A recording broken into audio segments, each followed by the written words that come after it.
Okay, this is piece 214, Moai on platform, which are called Ahu. It is on the island of Rapa Nui, which has been renamed by Europeans to be Easter Island because a European sailor ship landed on Rapa Nui on Easter Sunday. These Moai on platform were made around 1100 to 1600, and they're made of volcanic tuff. And the bases, the platforms are basalt. More context, here is Easter Island. It's the furthest east in Polynesia. It was taken over, claimed by Chile in 1888. And here is Rapa Nui today. There are 7,000 people living there, 7,700.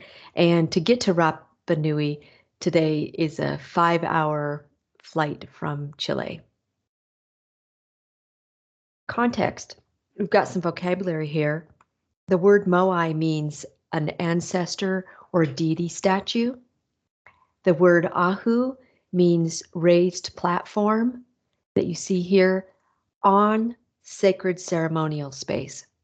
So putting together Ahu Moai or Moai on platform means an ancestral deity statue placed on a platform at a sacred ceremonial space. There are 250 Ahu sites and 900 Moai. Not all the Moai are on a platform. This is a map showing us, or a diagram showing us Easter Island.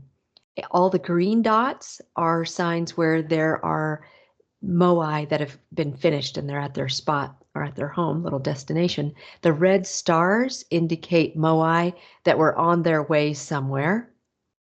And then the blue triangles represent Moai that had been quarried here. This is the quarry for the stone called Rano Raraku. And so they were cut out, but they were never taken out of the quarry and put in place. Here we are at the quarry, and at Ranu Raraku, there is the largest Moai, 70 feet tall or long, I guess, because he's not standing up. And here is a Moai lying in situ, we call it, in place. And here's another Moai that has been carved but not moved. In terms of context, the whole moving of these Moai has been quite a mystery, but 26 anthropologists, archaeologists rather, got together and they moved a Moai named Hotu Matua. They strapped rope around Hotu Matua, and 26 of them rocked Hotu Matua just to see whether or not that could effectively move a Moai, and it did. These are Moai that have not made it to their destination, but they were probably in process.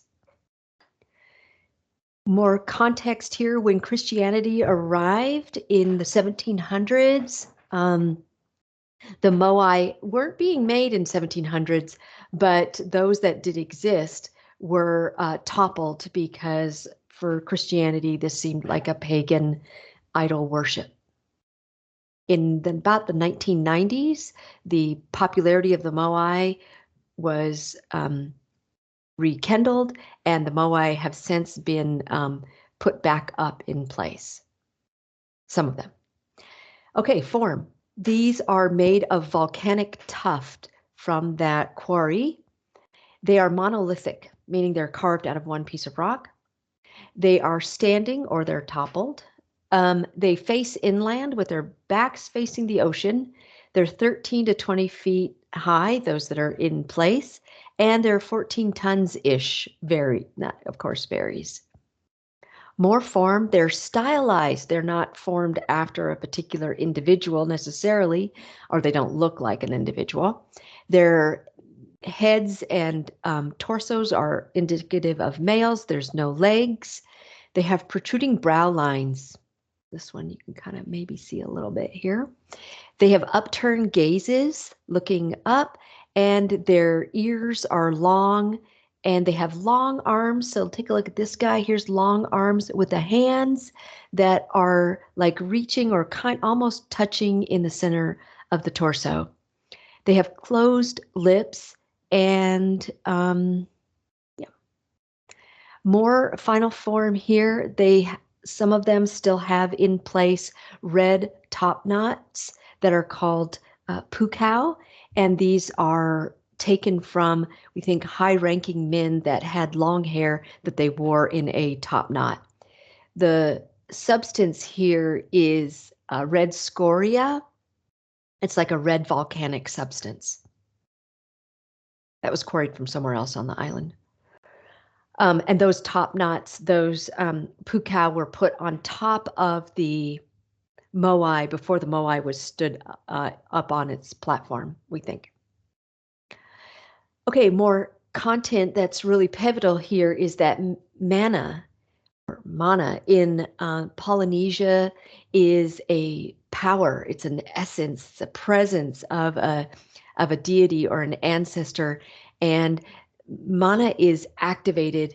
And in this case, mana is in the eyes of the Moai. And once the eye, which is made out of coral or shell, once it's put into place, that activates the mana of the Moai. And there are not many Moai on this island that still have their coral eyes in place. So I imagine when they were pushed over, that would have broken off. You can see here, this is taken from the museum on Rapa Nui, this image, and this shows coral in place, what it would have looked like. And more just content, a little bit of a repeat here, that they're situated along the coast, and they're really in the form of a complex. You can see that here because the platform is here that the Moai are standing on, but then there's a ramp going up to the platform, and then in front of the ramp is this level space where probably the ceremonies took place. And the function here then is that at these locations, there was a ceremony to honor the mana of the ancestors and of the gods. And it is likely that these Moai on platform, with their upturned gaze and their back to the ocean, were meant to be protection for the people who lived on the island and needed the protection to gather food and to protect themselves from anybody who would invade their island. Okay, and here are more Moai on platform in place, and this looks to me like a great place for us to visit. All right, that's Moai on platform, or Ahu, and that's in Rapa Nui, also known by Easter Island. Carved for 500 years between 1100 and 1600, and they're made out of volcanic tuff, and the bases, the Ahu, are basalt.